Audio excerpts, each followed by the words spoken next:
বিসমিল্লাহির রহমানির রহিম। আমরা গত ভিডিওতে ডেটাবেস ডিজাইন করার আগে যে ধরনের প্রিকশনগুলো আমাদের আসলে খেয়াল রাখা উচিত সেই সমস্ত টপিকগুলো নিয়ে আলাপ আলোচনা করতেছিলাম। তো এই ভিডিওতে আমরা পড়ব হচ্ছে use atomic column values. Atomic কথাটার অর্থ হচ্ছে যে ক্ষুদ্র বা ইউনিট, এবং প্রত্যেকটা কলামে একদম সেম ডেটা, মানে ইউনিক ডেটা থাকবে, এরকম আর কি বিষয়টা বোঝানো হচ্ছে। তো এটা রিড করি। Using atomic column values means that in each attribute in each row. এই কথাটার অর্থ আগে ভালো করে বুঝতে হবে। সেটা হচ্ছে, আমি পেন টুল ইউজ করতেছি।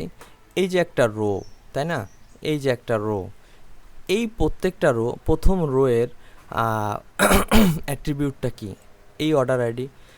দেন হচ্ছে এই রোয়ের, এই কলামের অ্যাট্রিবিউট এটা, এটা হচ্ছে এই অ্যাট্রিবিউট, এটা হচ্ছে আরেকটা অ্যাট্রিবিউট, এটা হচ্ছে আরেকটা অ্যাট্রিবিউট। সো আমরা প্রত্যেকটা রোয়ের জন্য আলাদা আলাদা অ্যাট্রিবিউটে ইউনিক ভ্যালুগুলো ইনসার্ট করব। So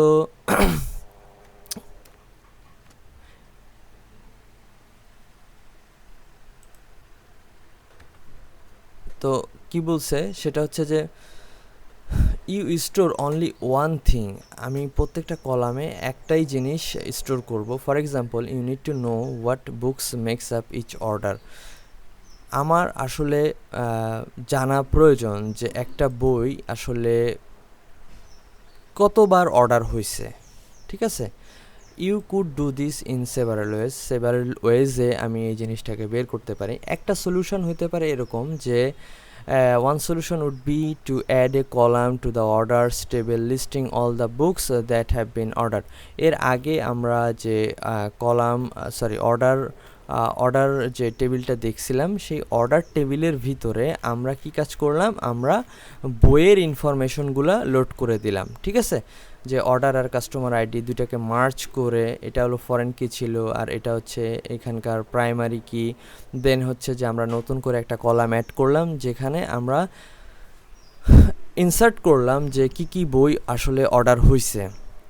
So with this design, the book's ordered attribute in each row has multiple values.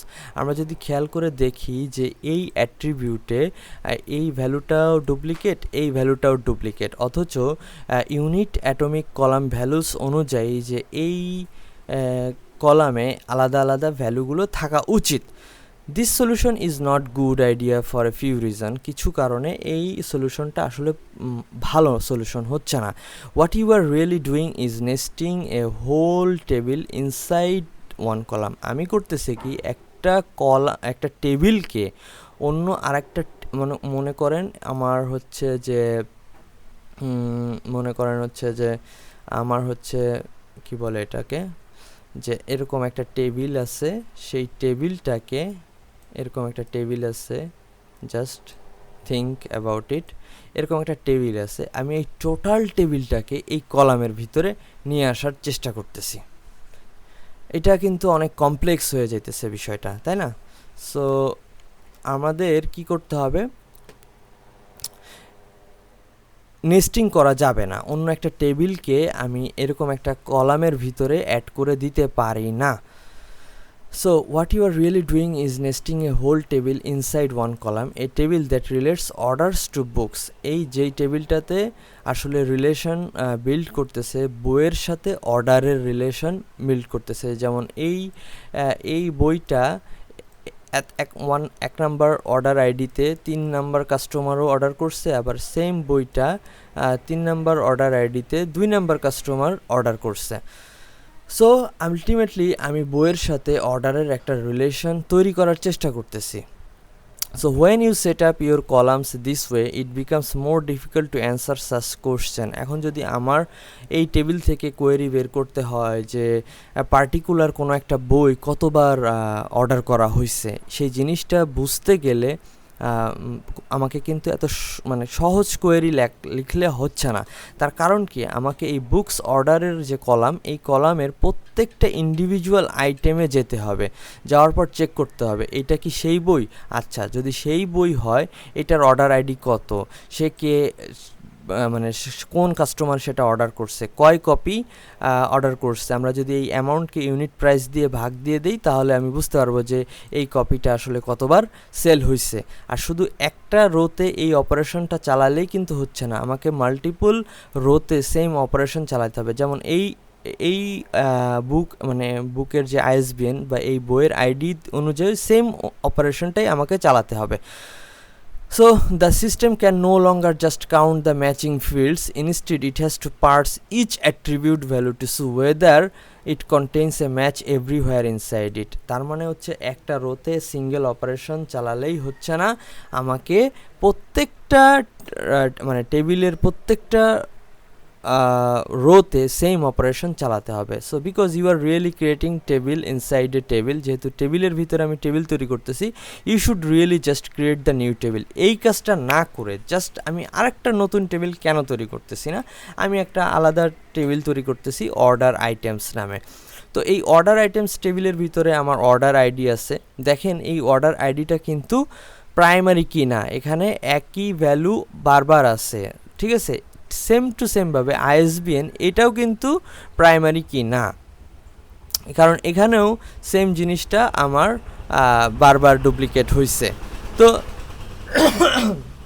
Duplicate হতেই পারে, কিন্তু আমরা তো ইজিলি এখন বলতে পারি যে এই অর্ডারটা আসলে কোন অর্ডার আইডিতে এবং কয় কোয়ান্টিটি মানে কি পরিমাণ অর্ডার হয়েছে, ইজিলি কিন্তু আমি বুঝতে পারতেছি। এখানে রিলেশনের কোনো ব্যাপার নাই। This table provides a link between the orders and books table. Order টেবিলটা আর বইয়ের টেবিলটার মাঝখানে একটা লিঙ্ক তৈরি করতেছে। This type of table is common when many to many relationship exist between two objects. এই কাজটা আমরা করে থাকি কখন, যখন দেখা যায় যে দুইটা অবজেক্টের মাঝখানে মেনি টু মেনি রিলেশন আছে। In this case one order might consist of many books. দেখা যাবে যে এই অর্ডারে মানে এই বইয়ের থ্রুতে আসলে অনেকগুলো অর্ডার থাকতে পারে। যেমন এইটার এর সাথে যেই অর্ডার আছে, এখানে একটা অর্ডার আছে, আবার এই সেম বইয়ের এখানে একটা অর্ডার আছে, আবার কোয়ান্টিটি এটা চেঞ্জ হতে পারে, তাই না?